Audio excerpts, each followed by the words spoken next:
नमस्कार प्यारे विद्यार्थियों।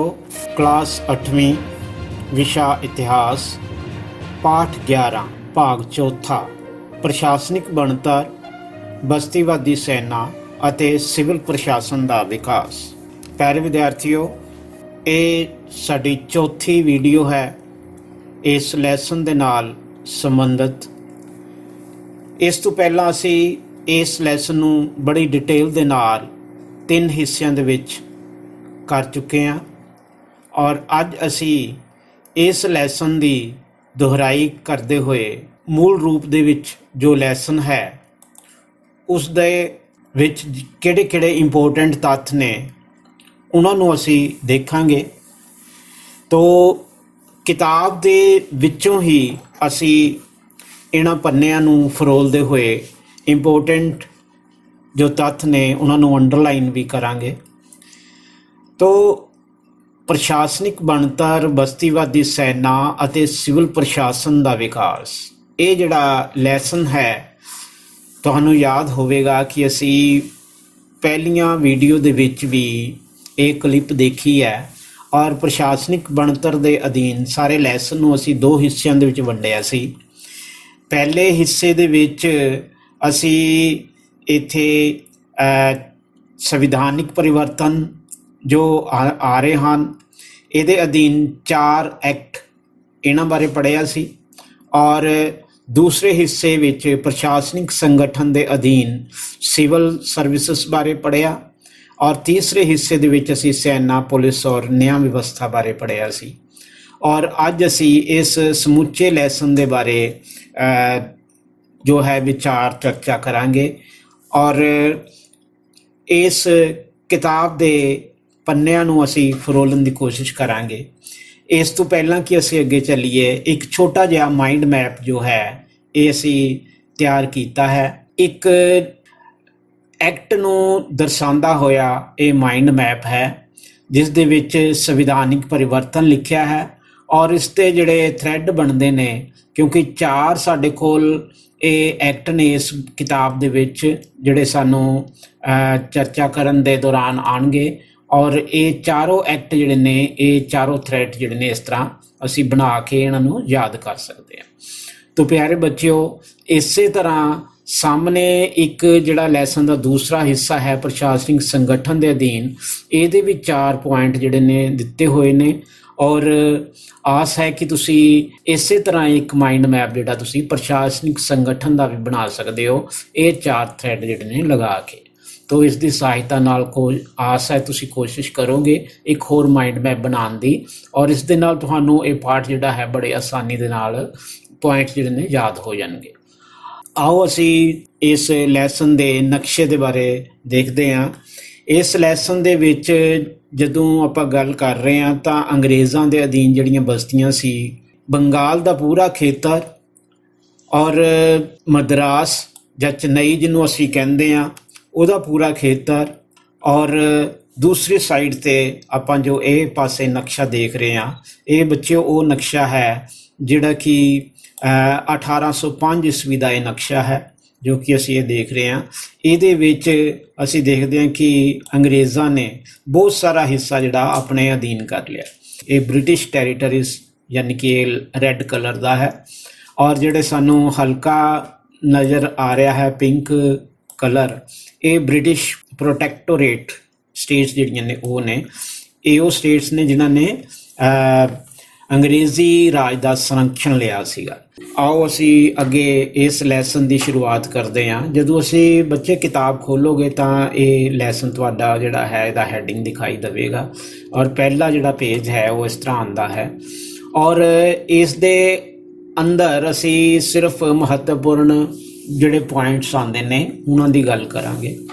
ਅੰਗਰੇਜ਼ ਭਾਰਤ ਵਿੱਚ ਅਸਲ ਵਿੱਚ ਵਪਾਰ ਕਰਨ ਆਏ ਸਨ ਔਰ ਭਾਰਤ ਦੇ ਕਾਫੀ ਇਲਾਕਿਆਂ ਦੇ ਉੱਪਰ ਉਹਨਾਂ ਨੇ ਕਬਜ਼ਾ ਕਰ ਲਿਆ ਸੀ, ਜਿੱਤ ਲਿਆ ਸੀ ਔਰ ਇਲਾਕਿਆਂ ਦਾ ਸ਼ਾਸਨ ਪ੍ਰਬੰਧ ਚਲਾਉਣ ਲਈ ਉਹਨਾਂ ਨੇ ਆਪਣੀਆਂ ਨੀਤੀਆਂ ਜਿਹੜੀਆਂ ਤਿਆਰ ਕੀਤੀਆਂ ਤੇ ਉਦੇਸ਼ ਉਹਨਾਂ ਦਾ ਜਿਹੜਾ ਅੰਗਰੇਜ਼ਾਂ ਦੇ ਹਿੱਤਾਂ ਦੀ ਰਾਖੀ ਕਰਨਾ ਸੀ ਔਰ ਜਿੰਨਾ ਵੀ ਇਲਾਕਾ ਜਿੱਤਿਆ ਸੀ ਉਹਦੇ ਵਿੱਚ ਪ੍ਰਸ਼ਾਸਨਿਕ ਸੰਗਠਨ ਦੀ ਵੀ ਉਹਨਾਂ ਨੇ ਜ਼ਰੂਰਤ ਜਦੋਂ ਮਹਿਸੂਸ ਕੀਤੀ ਤਾਂ ਸਾਮਰਾਜ ਨੂੰ ਕਾਇਮ ਰੱਖਣ ਲਈ ਉਹਨਾਂ ਨੇ ਸਿਵਲ ਸਰਵਿਸ, ਪੁਲਿਸ ਤੇ ਸੈਨਾ ਦਾ ਪ੍ਰਬੰਧ ਕਰਨਾ ਜ਼ਰੂਰੀ ਸਮਝਿਆ। ਇਸ ਤੋਂ ਬਾਅਦ ਉਹਨਾਂ ਨੇ ਸੰਵਿਧਾਨਿਕ ਪਰਿਵਰਤਨ ਕੀਤੇ, ਜਿਸ ਦੇ ਵਿੱਚ ਪਹਿਲੇ ਨੰਬਰ 'ਤੇ ਉਹਨਾਂ ਨੇ ਰੈਗੂਲੇਟਿੰਗ ਐਕਟ ਜਿਹੜਾ ਹੈ ਉਹ ਪਾਸ ਕੀਤਾ। ਅਤੇ ਇਸ ਐਕਟ ਨੂੰ ਇਸ ਕਰਕੇ ਪਾਸ ਕਰਨਾ ਪਿਆ, ਮੁੱਖ ਤੌਰ 'ਤੇ ਈਸਟ ਇੰਡੀਆ ਕੰਪਨੀ ਦੇ ਕੰਮਾਂ ਦੀ ਜਾਂਚ ਕਰਨ ਦੇ ਲਈ ਕੀਤਾ ਸੀ। ਇਸ ਤੋਂ ਅੱਗੇ ਦੂਸਰਾ ਜਿਹੜਾ ਪਿਟਸ ਇੰਡੀਆ ਐਕਟ ਆਉਂਦਾ ਹੈ, ਇਹਦੇ ਵਿੱਚ ਜੋ ਅੰਡਰਲਾਈਨ ਕਰਨ ਵਾਲੀ ਗੱਲ ਹੈ ਕਿ ਇੰਗਲੈਂਡ ਵਿੱਚ ਬੋਰਡ ਆਫ ਕੰਟਰੋਲ ਦੀ ਸਥਾਪਨਾ ਕੀਤੀ ਗਈ ਸੀ, ਜਿਸ ਦੇ ਕਿ 6 ਮੈਂਬਰ ਸਨ। ਔਰ ਇਸ ਤੋਂ ਇਲਾਵਾ ਇਸ ਐਕਟ ਦੇ ਅਨੁਸਾਰ ਜਿਹੜਾ ਹੈ ਵਪਾਰਕ ਪ੍ਰਬੰਧ ਨੂੰ ਰਾਜਨੀਤਿਕ ਪ੍ਰਬੰਧ ਨਾਲੋਂ ਅਲੱਗ ਕਰ ਦਿੱਤਾ ਗਿਆ ਸੀ। ਗਵਰਨਰ ਜਨਰਲ ਦੀ ਜਿਹੜੀ ਇੱਕ ਕੌਂਸਲ ਹੁੰਦੀ ਸੀ, ਉਹਦੇ ਮੈਂਬਰਾਂ ਦੀ ਜਿਹੜੀ ਗਿਣਤੀ 4 ਹੁੰਦੀ ਸੀ ਪਹਿਲਾਂ, ਔਰ ਹੁਣ 4 ਦੀ ਥਾਂ ਜਿਹੜੀ ਹੈ 3 ਕਰ ਦਿੱਤੀ ਗਈ। ਇਸ ਤੋਂ ਇਲਾਵਾ ਮੁੰਬਈ ਔਰ ਜਿਹੜੇ ਮਦਰਾਸ ਦੇ ਗਵਰਨਰ ਨੇ ਉਹ ਪੂਰੀ ਤਰ੍ਹਾਂ ਦੇ ਨਾਲ ਬੰਗਾਲ ਦੇ ਗਵਰਨਰ ਜਨਰਲ ਦੇ ਅਧੀਨ ਹੋ ਗਏ।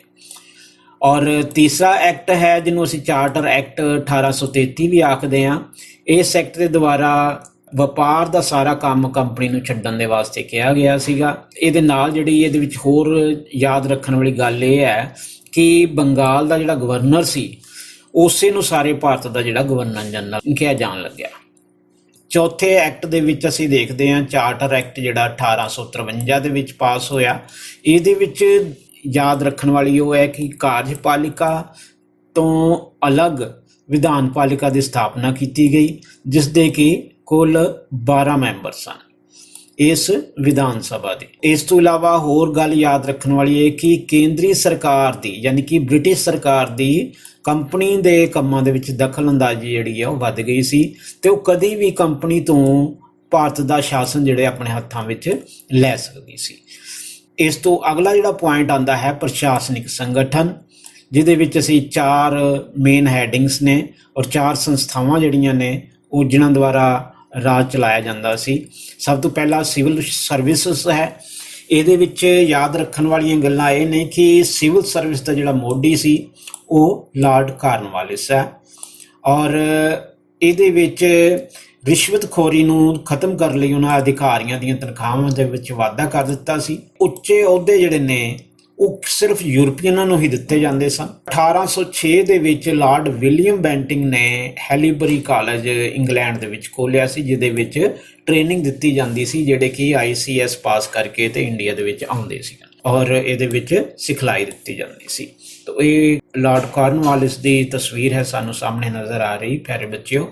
ਇਸ ਤੋਂ ਇਲਾਵਾ ਹੋਰ ਯਾਦ ਰੱਖਣ ਵਾਲੀ ਗੱਲ ਇਹ ਹੈ ਸਿਵਲ ਸਰਵਿਸ ਦੇ ਹੈਡਿੰਗ ਦੇ ਅਧੀਨ ਕਿ 1853 ਈਸਵੀ ਦੇ ਵਿੱਚ ਜਿਹੜੀ ਸਿਵਲ ਸਰਵਿਸ ਦੀ ਨਿਯੁਕਤੀਆਂ ਹੁੰਦੀਆਂ ਸਨ ਉਹਦੀ ਪ੍ਰਯੋਗੀ ਪ੍ਰੀਖਿਆਵਾਂ ਦੇ ਆਧਾਰ ਦੇ ਉੱਤੇ ਕੀਤੀਆਂ ਜਾਣ ਲੱਗੀਆਂ। ਪ੍ਰੀਖਿਆ ਜਿਹੜੀ ਹੈ ਇੰਗਲੈਂਡ ਦੇ ਵਿੱਚ ਹੀ ਹੁੰਦੀ ਸੀ।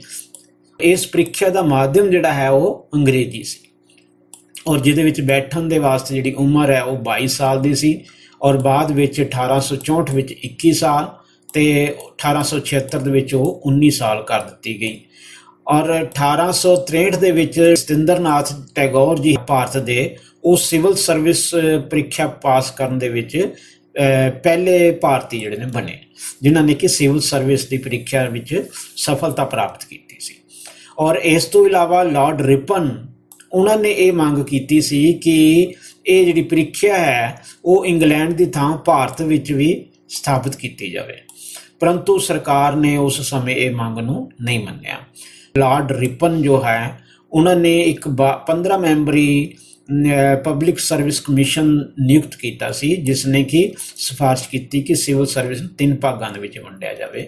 ਉਹਦੇ ਵਿੱਚ ਸਨ ਕਿ ਇੰਪੀਰੀਅਲ ਜਾਂ ਇੰਡੀਅਨ ਸਿਵਲ ਸਰਵਿਸ ਜਿਹਦੀ ਪ੍ਰੀਖਿਆ ਇੰਗਲੈਂਡ ਵਿੱਚ ਹੋਵੇਗੀ, ਔਰ ਪ੍ਰਾਂਤਿਕ ਸਿਵਲ ਸਰਵਿਸਿਜ਼ ਜਿਨ੍ਹਾਂ ਦੀਆਂ ਪ੍ਰੀਖਿਆਵਾਂ ਵੱਖ-ਵੱਖ ਪ੍ਰਾਂਤਾਂ ਵਿੱਚ ਹੋਣਗੀਆਂ, ਅਤੇ ਪ੍ਰੋਫੈਸ਼ਨਲ ਸਿਵਲ ਸਰਵਿਸਿਜ਼ ਵੀ ਹੋਣਗੀਆਂ।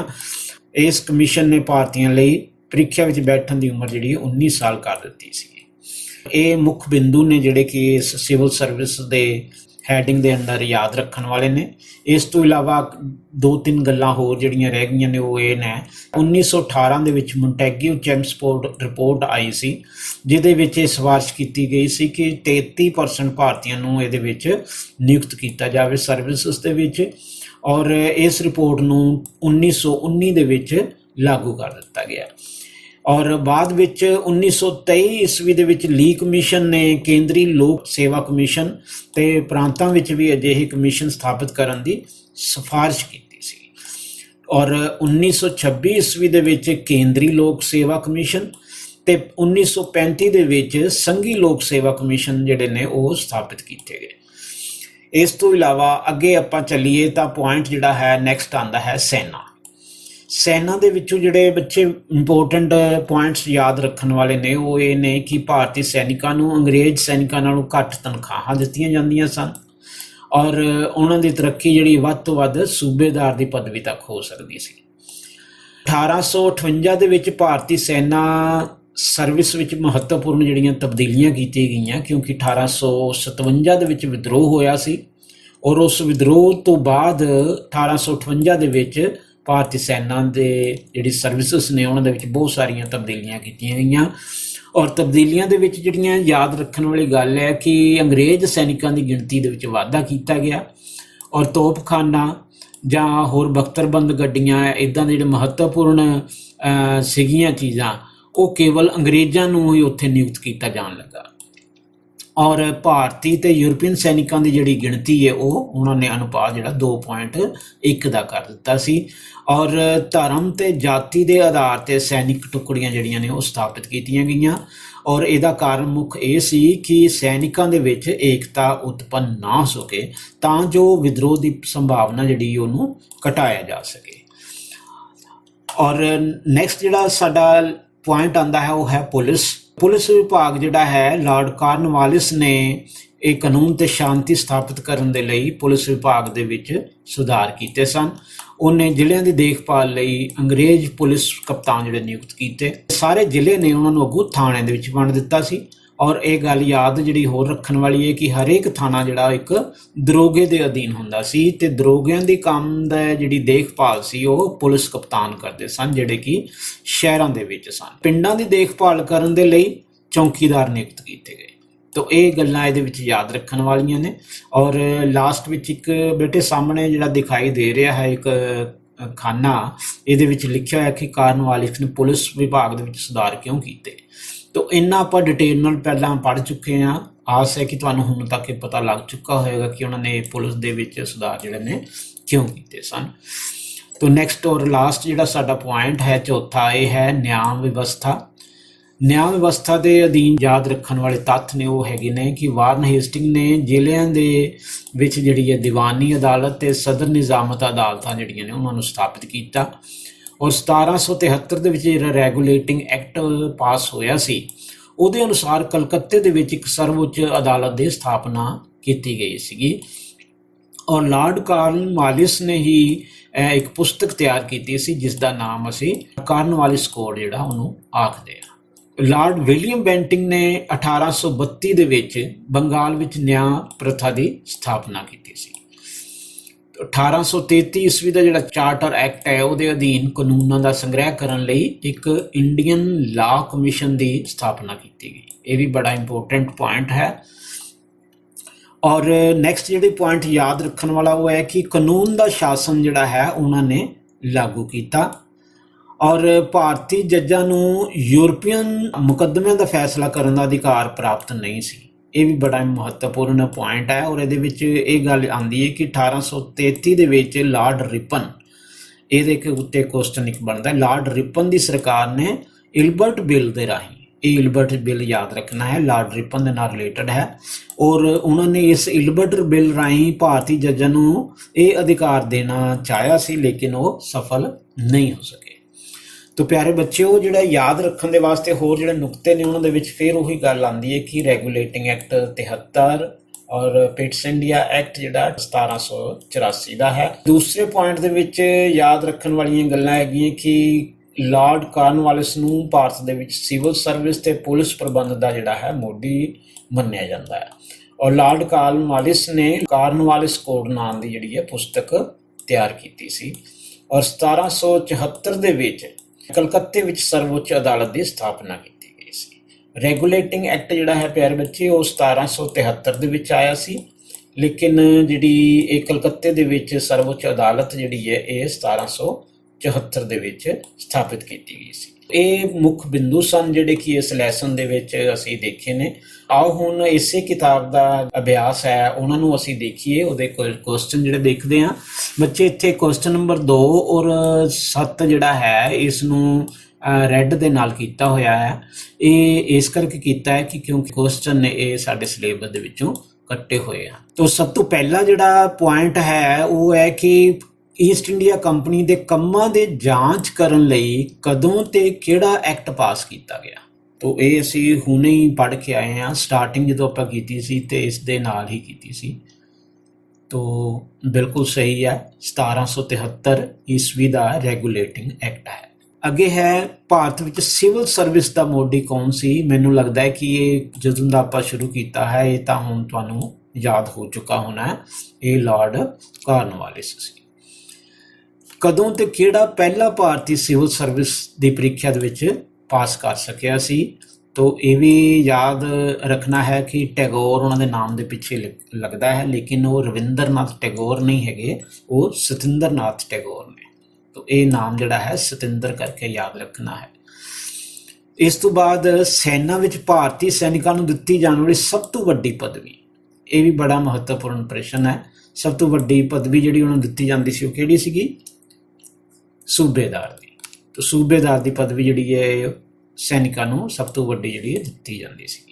ਤਾਂ ਕਿਹੜਾ ਗਵਰਨਰ ਜਨਰਲ ਸੀ ਜਿਸ ਨੇ ਪੁਲਿਸ ਵਿਭਾਗ ਦੇ ਵਿੱਚ ਸੁਧਾਰ ਕੀਤੇ ਔਰ ਕਿਉਂ ਕੀਤੇ? ਕਿਉਂ ਦਾ ਜਵਾਬ ਬੇਟੇ ਤੁਸੀਂ ਦੇਣਾ ਹੈ, ਔਰ ਜਿਹੜਾ ਕਿਸ ਨੇ ਕੀਤੇ ਇਹਦੇ ਆਪਾਂ ਆਨਸਰ ਦੇਵਾਂਗੇ ਕਿ ਲਾਰਡ ਕਾਰਨਵਾਲਿਸ ਨੇ ਦਿੱਤੇ।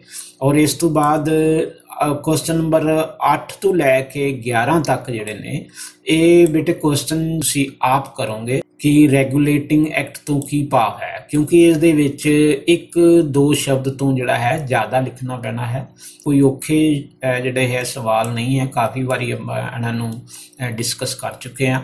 ਔਰ ਪਿਟਸ ਇੰਡੀਆ ਐਕਟ ਤੋਂ ਉਹਦੇ ਉੱਪਰ ਇੱਕ ਨੋਟ ਲਿਖੋ। 1858 ਈਸਵੀ ਤੋਂ ਬਾਅਦ ਸੈਨਾ ਵਿੱਚ ਕਿਹੜੀਆਂ ਤਬਦੀਲੀਆਂ ਕੀਤੀਆਂ ਗਈਆਂ, ਇਹਨਾਂ ਦੇ ਆਪਾਂ ਪੁਆਇੰਟ ਜਿਹੜੇ ਹੁਣੇ ਪਿੱਛੇ ਪੜ੍ਹ ਕੇ ਆਏ ਹਾਂ ਇਹਨਾਂ ਨੂੰ ਆਪਾਂ ਕਰਨਾ ਹੈ।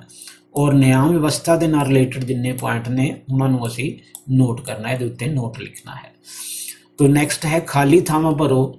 ਖਾਲੀ ਥਾਵਾਂ ਭਰਨ ਦੇ ਵਿੱਚ ਆਪਾਂ ਦੇਖਦੇ ਹਾਂ ਕਿ 1886 ਵਿੱਚ ਲਾਰਡ ਡੈਸ਼ ਨੇ 15 ਮੈਂਬਰਾਂ ਦਾ ਇੱਕ ਪਬਲਿਕ ਸਰਵਿਸ ਕਮਿਸ਼ਨ ਜਿਹੜਾ ਹੈ ਨਿਯੁਕਤ ਕੀਤਾ ਸੀ। ਤੋ ਇਹਦੇ ਵਿੱਚ ਅਗਰ ਤੁਹਾਨੂੰ ਯਾਦ ਹੈ ਤਾਂ ਠੀਕ ਹੈ, ਨਹੀਂ ਤੇ ਆਪਾਂ ਦੇਖਦੇ ਹਾਂ ਕਿ ਕਿਹੜਾ ਸੀ ਲਾਰਡ। ਤੋ ਇਹ ਲਾਰਡ ਰਿਪਨ ਸਨ ਜਿਨ੍ਹਾਂ ਨੇ ਕਿ 15 ਮੈਂਬਰਾਂ ਦਾ ਇੱਕ ਪਬਲਿਕ ਸਰਵਿਸ ਕਮਿਸ਼ਨ ਜਿਹੜਾ ਨਿਯੁਕਤ ਕੀਤਾ 1886 ਦੇ ਵਿੱਚ।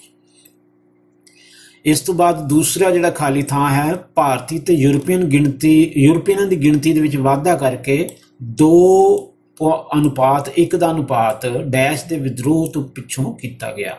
ਤਾਂ ਇਹ ਯਾਦ ਰੱਖਣਾ ਹੈ 1857 ਦਾ ਜਿਹੜਾ ਵਿਦਰੋਹ ਸੀ ਉਸ ਤੋਂ ਬਾਅਦ ਇਹ ਜਿਹੜਾ ਹੈ ਅਨੁਪਾਤ ਫਿਕਸ ਕੀਤਾ ਗਿਆ। ਅੱਗੇ ਤੀਸਰਾ ਸਵਾਲ ਹੈ ਖਾਲੀ ਸਥਾਨ ਵਾਲਾ। 1773 ਦੇ ਰੈਗੂਲੇਟਿੰਗ ਐਕਟ ਦੇ ਅਨੁਸਾਰ ਡੈਸ਼ ਵਿੱਚ ਸਰਵਉੱਚ ਅਦਾਲਤ ਦੀ ਸਥਾਪਨਾ ਕੀਤੀ ਗਈ। ਤਾਂ ਇਹ ਵੀ ਆਪਾਂ ਕਾਫੀ ਵਾਰੀ ਪੜ੍ਹ ਚੁੱਕੇ ਹਾਂ। ਕਿਹੜਾ ਸ਼ਹਿਰ ਸੀ? ਹਾਂ, ਕਲਕੱਤਾ ਸ਼ਹਿਰ ਸੀ ਬੱਚੇ, ਜਿਹਦੇ ਵਿੱਚ ਸਥਾਪਨਾ ਜਿਹੜੀ ਹੈ ਸਰਵਉੱਚ ਅਦਾਲਤ ਦੀ ਕੀਤੀ ਗਈ। ਤਾਂ ਆਓ ਅੱਗੇ ਚੱਲੀਏ। ਹੋਰ ਜਿਹੜੇ ਕੁਐਸਚਨ ਹੈਗੇ ਨੇ ਇਹ ਟਿਕ ਮਾਰਕ ਵਾਲੇ ਪ੍ਰਸ਼ਨ ਨੇ। ਤਾਂ ਬਹੁਤ ਸੌਖੇ ਪ੍ਰਸ਼ਨ ਨੇ ਬੱਚੇ। ਅੰਗਰੇਜ਼ਾਂ ਦੀਆਂ ਭਾਰਤ ਵਿੱਚ ਨਵੀਆਂ ਨੀਤੀਆਂ ਦਾ ਉਦੇਸ਼ ਭਾਰਤ ਵਿੱਚ ਸਿਰਫ ਅੰਗਰੇਜ਼ਾਂ ਦੇ ਹਿੱਤਾਂ ਦੀ ਰਾਖੀ ਕਰਨਾ ਸੀ। ਤਾਂ ਸਿਰਫ ਇਹ ਦੱਸਣਾ ਹੈ ਕਿ ਠੀਕ ਹੈ ਜਾਂ ਗਲਤ ਹੈ। ਤਾਂ ਸੋਚੋ ਜਰਾ, ਇਹ ਸਵਾਲ ਜਿਹੜਾ ਹੈ ਇਹਦਾ ਉੱਤਰ ਬਿਲਕੁਲ ਠੀਕ ਹੈ। ਤਾਂ ਇਹ ਬਿਲਕੁਲ ਸਹੀ ਹੈ ਇਹਦਾ ਆਨਸਰ। ਔਰ ਲਾਰਡ ਕਾਰਨਵਾਲਿਸ ਦੇ ਸਮੇਂ ਭਾਰਤ ਵਿੱਚ ਹਰੇਕ ਥਾਣਾ ਜਿਹੜਾ ਹੈ ਉਹ ਦਰੋਗੇ ਦੇ ਅਧੀਨ ਹੁੰਦਾ ਸੀ। ਤਾਂ ਮੈਨੂੰ ਲੱਗਦਾ ਹੈ ਕਿ ਤੁਹਾਨੂੰ ਇਹ ਵੀ ਯਾਦ ਹੋਵੇਗਾ। ਤਾਂ ਇਹ ਵੀ ਜਿਹੜਾ ਹੈ ਪ੍ਰਸ਼ਨ ਬਿਲਕੁਲ ਸਹੀ ਹੈ ਇਹ ਲਾਈਨ। 1773 ਦੇ ਰੈਗੂਲੇਟਿੰਗ ਐਕਟ ਅਨੁਸਾਰ ਕਲਕੱਤੇ ਵਿੱਚ ਸਰਵਉੱਚ ਅਦਾਲਤ ਦੀ ਸਥਾਪਨਾ ਕੀਤੀ ਗਈ। ਇਹਦਾ ਆਪਾਂ ਹੁਣੇ ਹੀ ਖਾਲਿਸਤਾਨ ਦੇ ਵਿੱਚ ਵੀ ਪੜ੍ਹ ਕੇ ਆਏ ਹਾਂ, ਤਾਂ ਬਿਲਕੁਲ ਸਹੀ। ਆਓ ਹੁਣ ਇਸੇ ਪਾਠ ਦੇ ਨਾਲ ਸੰਬੰਧਿਤ ਕੁਝ ਹੋਰ ਮਹੱਤਵਪੂਰਨ ਪ੍ਰਸ਼ਨਾਂ ਦੇ ਬਾਰੇ ਜਾਣਕਾਰੀ ਪ੍ਰਾਪਤ ਕਰੀਏ। ਤਾਂ ਇਹ ਜਿਹੜੇ ਪ੍ਰਸ਼ਨ ਹਨ ਉਹ ਸਾਰੇ ਹੀ ਇਸੇ ਲੈਸਨ ਦੇ ਵਿੱਚੋਂ ਲਏ ਗਏ ਹਨ। ਔਰ ਬੱਚਿਓ ਆਸ ਹੈ ਕਿ ਤੁਹਾਨੂੰ ਇਹ ਸਾਰੇ ਪ੍ਰਸ਼ਨ ਜਿਹੜੇ ਨੇ ਬਿਲਕੁਲ ਹੁਣ ਤੱਕ ਪਤਾ ਲੱਗ ਚੁੱਕੇ ਹੋਣਗੇ। ਤੋ ਸਭ ਤੋਂ ਪਹਿਲਾ ਪ੍ਰਸ਼ਨ ਹੈ, ਅੰਗਰੇਜ਼ ਭਾਰਤ ਵਿੱਚ ਕੀ ਕਰਨ ਆਏ ਸਨ? ਹਾਂਜੀ ਬੱਚੇ, ਅੰਗਰੇਜ਼ ਭਾਰਤ ਵਿੱਚ ਕੀ ਕਰਨ ਆਏ ਸਨ? ਬਿਲਕੁਲ ਸਹੀ ਹੈ, ਵਪਾਰ ਕਰਨ ਦੇ ਵਾਸਤੇ ਆਏ ਸਨ। ਦੂਸਰਾ ਪ੍ਰਸ਼ਨ, ਈਸਟ ਇੰਡੀਆ ਕੰਪਨੀ ਦੇ ਕੰਮਾਂ ਦੀ ਜਾਂਚ ਕਰਨ ਲਈ ਕਿਹੜਾ ਐਕਟ ਪਾਸ ਕੀਤਾ ਗਿਆ? ਠੀਕ, ਰੈਗੂਲੇਟਿੰਗ ਐਕਟ 1773। ਤੀਸਰਾ ਪ੍ਰਸ਼ਨ, ਕੰਪਨੀ ਦੇ ਸਿਵਲ, ਸੈਨਿਕ ਅਤੇ ਆਰਥਿਕ ਕੰਮਾਂ ਉੱਤੇ ਕਾਬੂ ਪਾਉਣ ਲਈ ਕਿਸ ਬੋਰਡ ਦੀ ਸਥਾਪਨਾ ਕੀਤੀ ਗਈ ਸੀ? ਹਾਂ ਪਿਆਰੇ ਬੱਚੋ, ਜਲਦੀ ਜਵਾਬ ਸੋਚੋ ਜਰਾ ਇਸ ਚੀਜ਼ ਦਾ। ਹਾਂ ਬਿਲਕੁਲ ਠੀਕ ਹੈ, board of control the Pits India act 1784 ਦੇ ਅਧੀਨ ਇਸ ਦੀ ਜਿਹੜੀ ਹੈ ਸਥਾਪਨਾ ਕੀਤੀ ਗਈ ਸੀ। ਚੌਥਾ ਸਵਾਲ ਹੈ, ਕਿਸ ਐਕਟ ਰਾਹੀਂ ਕੰਪਨੀ ਦੇ ਵਪਾਰਕ ਪ੍ਰਬੰਧ ਨੂੰ ਰਾਜਨੀਤਿਕ ਪ੍ਰਬੰਧ ਨਾਲੋਂ ਅਲੱਗ ਕਰ ਦਿੱਤਾ ਗਿਆ ਸੀ? 4 ਐਕਟ ਨੇ, ਉਹ 4 ਐਕਟ ਦੇ ਵਿੱਚ ਕੁਛ ਨਾ ਕੁਛ ਅਲੱਗ-ਅਲੱਗ ਕੰਮ ਕੀਤਾ ਗਿਆ ਸੀ। ਇਹ ਹੈ ਪਿਟਸ ਇੰਡੀਆ ਐਕਟ 1784। ਪੰਜਵਾਂ ਸਵਾਲ ਹੈ, ਕਿਸ ਐਕਟ ਰਾਹੀਂ ਕੰਪਨੀ ਨੂੰ ਵਪਾਰ ਦਾ ਸਾਰਾ ਕੰਮ ਛੱਡਣ ਨੂੰ ਕਿਹਾ ਗਿਆ ਸੀ? तो प्यारे बच्चों सोच के दसना है, ये भी बहुत महत्वपूर्ण प्रश्न है। हाँ, चार्टर एक्ट 1833 ईस्वी द्वारा कंपनी नूं अपना जिहड़ा वपार है उसका काम छड्डण नूं कहा गया। 6वां सवाल है, किस एक्ट राहीं कार्यपालिका तो अलग विधान पालिका की स्थापना की गई सी?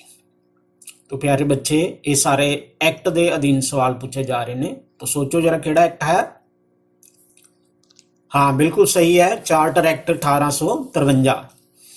अगला सवाल है 7वां, हैलीबरी कॉलेज किसने खोलिया सी? ये बच्चे हैलीबरी कॉलेज के बारे असी गल कीती सी और इंग्लैंड दे विच ये खोलिया गया सी, लेकिन यह सवाल है कि किसने खोलिया सी? हाँ हाँ हाँ हाँ बिल्कुल सही है, बिल्कुल सही है, लॉर्ड विलियम बेंटिंग ने 1806 ईस्वी ਦੇ ਵਿੱਚ ਇਹ ਕਾਲਜ ਖੋਲਿਆ ਸੀ। तो ਇਹਦੇ ਨਾਲ ਦਾ ਹੀ ਸਵਾਲ 8ਵਾਂ ਹੈ, ਹੈਲੀਬਰੀ ਕਾਲਜ ਵਿੱਚ ਕਿਸ ਦੀ ਟ੍ਰੇਨਿੰਗ ਦਿੱਤੀ ਜਾਂਦੀ ਸੀ? तो ਇਹ ਜਿਹੜਾ ਕਾਲਜ ਵਿਲੀਅਮ ਬੈਂਟਿੰਗ ਨੇ ਖੋਲਿਆ ਸੀ, ਇਹਦੇ ਵਿੱਚ ਕਿਹੜੀ ਚੀਜ਼ ਦੀ ਟ੍ਰੇਨਿੰਗ ਦਿੱਤੀ ਜਾਂਦੀ ਸੀ? ਹਾਂ ਬੇਟੇ ਰਾਜੇਸ਼ ਤੁਸੀਂ ਦੱਸੋ। ਹਾਂ ਬਿਲਕੁਲ ਠੀਕ ਹੈ, ਸਿਵਲ ਸਰਵਿਸ ਦੇ ਅਧਿਕਾਰੀਆਂ ਨੂੰ ਭਾਰਤ ਭੇਜਣ ਤੋਂ ਪਹਿਲਾਂ ਸਿਖਲਾਈ ਦਿੱਤੀ ਜਾਂਦੀ ਸੀ। तो अगला सवाल है 9वां, सिविल सर्विस विच नियुक्तियां प्रतियोगी ਪ੍ਰੀਖਿਆ ਦੇ ਆਧਾਰ ਤੇ ਕਦੋਂ ਸ਼ੁਰੂ ਹੋਈਆਂ? हाँ एक ਤੁਹਾਡਾ ਹੱਥ ਨਜ਼ਰ ਆ ਰਿਹਾ ਹੈ ਖੜੇ ਕੀਤਾ ਹੋਇਆ, ਤੁਸੀਂ ਦੱਸੋ ਜੀ। ਬਿਲਕੁਲ ਠੀਕ ਹੈ, 1853 ਈਸਵੀ ਦੇ ਵਿੱਚ।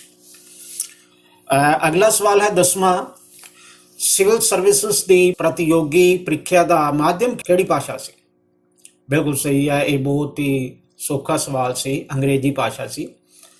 तो अगला सवाल 11वां, सब तो पहला किस भारती ने सिविल सर्विसेज की ਪ੍ਰੀਖਿਆ पास की सी? हाँ बच्चे बिल्कुल सही है, ये सतेंद्र नाथ टैगोर जी ने 1863 ईस्वी ਦੇ ਵਿੱਚ ਇਹ ਪ੍ਰੀਖਿਆ ਜਿਹੜੀ ਹੈ ਪਾਸ ਕੀਤੀ ਸੀ। 12ਵਾਂ सवाल है, किस अंग्रेज गवर्नर जनरल ने ਪ੍ਰੀਖਿਆ ਕੇਂਦਰ इंग्लैंड की थां भारत विच भी स्थापित करने का समर्थन किया सी? हाँ लास्ट विच तुसी पढ़िया सी बच्चे। हाँ ठीक है, लॉर्ड रिपन ने। तो चलो असी 12 सवाल कर लेने, अगले सवाल वाल असी वधदे हां। 13वां सवाल है, इंडियन सिविल सर्विस विच किस एक्ट के अनुसार 33% भारतीयों को नियुक्त करने का नियम लागू किया गया? हाँ प्यारे बच्चे दसो। ठीक है, हाँ ये जो नियम जड़ा है 33% का, ये भारत सरकार एक्ट 1919 द्वारा ये नियम लागू किया गया सी। अगे सवाल नंबर 14 है, केंद्र अते प्रांतां विच भी लोक सेवा कमीशन स्थापित करने की सिफारिश किसने की सी? ये सवाल जिहड़ा है थोड़ा जिहा हो सकता तुहानूं कन्फ्यूजन लगे क्योंकि ਕੇਂਦਰ ਤੇ ਪ੍ਰਾਂਤਾਂ ਵਿੱਚ ਵੀ ਲੋਕ ਸੇਵਾ ਕਮਿਸ਼ਨ ਸਥਾਪਿਤ ਕਰਨ ਦੀ ਸਿਫਾਰਿਸ਼ ਕਿਸ ਨੇ ਕੀਤੀ ਸੀ? ਜਦੋਂ ਅਸੀਂ ਇਹ ਲੈਸਨ ਪੜ੍ਹ ਰਹੇ ਸੀ, ਅਗਰ ਡਿਟੇਲ ਦੇ ਵਿੱਚ ਜਿਹੜੀਆਂ ਆਪਾਂ ਅੰਡਰਲਾਈਨ ਕੀਤੀਆਂ ਤਾਂ ਤੁਹਾਨੂੰ ਪਤਾ ਹੋਏਗਾ। ਨਹੀਂ, ਤੁਸੀਂ ਜਵਾਬ ਜਿਹੜਾ ਤੁਹਾਡਾ ਗਲਤ ਹੈ। ਹਾਂ, ਇਹਨਾਂ ਦਾ ਜਵਾਬ ਜਿਹੜਾ ਸਹੀ ਹੈ 1923 ਈਸਵੀ ਦੇ ਵਿੱਚ ਲੀ ਕਮਿਸ਼ਨ ਨੇ ਇਹ ਸਿਫਾਰਿਸ਼ ਜਿਹੜੀ ਹੈ ਕੀਤੀ ਸੀ, ਲੋਕ ਸੇਵਾ ਕਮਿਸ਼ਨ ਕੇਂਦਰ ਅਤੇ ਪ੍ਰਾਂਤਾਂ ਵਿੱਚ ਵੀ ਸਥਾਪਿਤ ਕਰਨ ਦੀ। ਤੋ ਪ੍ਰਸ਼ਨ ਨੰਬਰ 15 ਹੈ, ਸੈਨਾ ਵਿੱਚ ਭਾਰਤੀ ਸੈਨਿਕਾਂ ਨੂੰ ਵੱਧ ਤੋਂ ਵੱਧ ਕਿਹੜਾ ਅਹੁਦਾ ਪ੍ਰਾਪਤ ਸੀ? ਹਾਂ ਬਿਲਕੁਲ, ਇਸ ਦਾ ਜਵਾਬ ਤੁਸੀਂ ਜਲਦੀ ਦੇ ਦਿੱਤਾ, ਸੂਬੇਦਾਰ। ਬੜਾ ਸੌਖਾ ਸੀ। 16ਵਾਂ ਸਵਾਲ, ਭਾਰਤੀ ਸੈਨਾ ਸਰਵਿਸ ਵਿੱਚ ਮਹੱਤਵਪੂਰਨ ਤਬਦੀਲੀਆਂ ਕਦੋਂ ਕੀਤੀਆਂ ਗਈਆਂ? ਹਾਂ 1858 ਵਿੱਚ। ਇਹ ਵੀ ਸੌਖਾ ਸੀਗਾ। 17ਵਾਂ ਸਵਾਲ ਹੈ, ਧਰਮ ਅਤੇ ਜਾਤ ਦੇ ਆਧਾਰ ਤੇ ਸੈਨਿਕ ਟੁਕੜੀਆਂ ਕਿਉਂ ਸਥਾਪਿਤ ਕੀਤੀਆਂ ਗਈਆਂ ਸਨ? ਹਾਂਜੀ ਬੇਟਾ, ਹਾਂ ਬਿਲਕੁਲ ਠੀਕ ਹੈ। ਸੈਨਿਕਾਂ ਵਿੱਚ ਰਾਸ਼ਟਰੀ ਏਕਤਾ ਦੀ ਭਾਵਨਾ ਨੂੰ ਰੋਕਣ ਦੇ ਵਾਸਤੇ ਇਹ ਕੰਮ ਕੀਤਾ ਗਿਆ ਸੀ। ਤਾਂ 18ਵਾਂ ਸਵਾਲ, ਪੁਲਿਸ ਵਿਭਾਗ ਵਿੱਚ ਜ਼ਿਲ੍ਹੇ ਦੀ ਦੇਖਭਾਲ ਕੌਣ ਕਰਦਾ ਸੀ? ਹਾਂ ਬੜੀ ਜਲਦੀ ਜਵਾਬ ਦੇ ਦਿੱਤਾ ਤੁਸੀਂ, ਅੰਗਰੇਜ਼ ਪੁਲਿਸ ਕਪਤਾਨ ਜ਼ਿਲ੍ਹੇ ਦੀ ਦੇਖਭਾਲ ਕਰਦਾ ਸੀ। ਪ੍ਰਸ਼ਨ ਨੰਬਰ 19, ਥਾਣਾ ਕਿਸ ਦੇ ਅਧੀਨ ਹੁੰਦਾ ਸੀ? ਹਾਂ ਬਿਲਕੁਲ, ਇਹ ਤਾਂ ਬਹੁਤ ਹੀ ਸੌਖਾ ਹੈ, ਬਾਰ-ਬਾਰ ਤੁਸੀਂ ਪੜ੍ਹ ਚੁੱਕੇ ਹੋ, ਦਰੋਗਾ ਦੇ ਅਧੀਨ।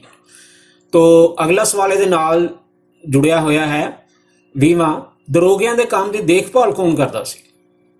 ਹਾਂ ਇਹ ਵੀ ਠੀਕ ਹੈ, ਪੁਲਿਸ ਕਪਤਾਨ ਜਿਹੜਾ ਕਿ ਜ਼ਿਲ੍ਹੇ ਦਾ ਕਪਤਾਨ ਹੁੰਦਾ ਸੀਗਾ। ਤੋ 21ਵਾਂ ਸਵਾਲ ਹੈ, ਲਾਰਡ ਕਾਰਨਵਾਲਿਸ ਨੇ ਪੁਲਿਸ ਵਿਭਾਗ ਦੇ ਵਿੱਚ ਸੁਧਾਰ ਕਿਉਂ ਕੀਤੇ ਸਨ? ਹਾਂ ਬੱਚੇ ਬਿਲਕੁਲ ਸਹੀ ਹੈ, ਕਾਨੂੰਨ ਅਤੇ ਸ਼ਾਂਤੀ ਸਥਾਪਿਤ ਕਰਨ ਦੇ ਲਈ। ਅੱਗੇ ਸਵਾਲ ਨੰਬਰ 22, ਜ਼ਿਲ੍ਹਿਆਂ ਦੀ ਦੀਵਾਨੀ ਅਤੇ ਸਦਰ ਨਿਜ਼ਾਮਤ ਅਦਾਲਤਾਂ ਦੀ ਸਥਾਪਨਾ ਕਿਸ ਨੇ ਕੀਤੀ ਸੀ? ਠੀਕ ਹੈ, ਵਾਰਨ ਹੇਸਟਿੰਗ ਨੇ। 23ਵਾਂ ਸਵਾਲ, ਕਲਕੱਤਾ ਵਿੱਚ ਸਰਵਉੱਚ ਅਦਾਲਤ ਦੀ ਸਥਾਪਨਾ ਕਦੋਂ ਕੀਤੀ ਗਈ? ਹਾਂ ਇਹ ਵੀ ਤੁਸੀਂ ਕਾਫੀ ਵਾਰੀ ਪੜ੍ਹ ਚੁੱਕੇ ਹੋ। 1773 ਈਸਵੀ ਦੇ ਰੈਗੂਲੇਟਿੰਗ ਐਕਟ ਅਨੁਸਾਰ 1774 ਵਿੱਚ ਸਥਾਪਨਾ ਕੀਤੀ ਗਈ। 24ਵਾਂ ਸਵਾਲ ਹੈ, ਕਾਰਨਵਾਲਿਸ ਕੋਡ ਕਿਸ ਨੇ ਤਿਆਰ ਕੀਤਾ ਸੀ? ਹਾਂ ਇਹ ਤਾਂ ਬਹੁਤ ਸੌਖਾ ਸਵਾਲ ਹੈ, ਲਾਰਡ ਕਾਰਨਵਾਲਿਸ ਨੇ ਤਿਆਰ ਕੀਤਾ ਸੀ। ਤੋ ਅੱਗੇ ਚੱਲੀਏ ਆਪਾਂ, ਸਵਾਲ ਨੰਬਰ 25, ਕਾਨੂੰਨਾਂ ਦਾ ਸੰਗ੍ਰਹਿ ਕਰਨ ਲਈ ਕਿਸ ਦੀ ਸਥਾਪਨਾ ਕੀਤੀ ਗਈ?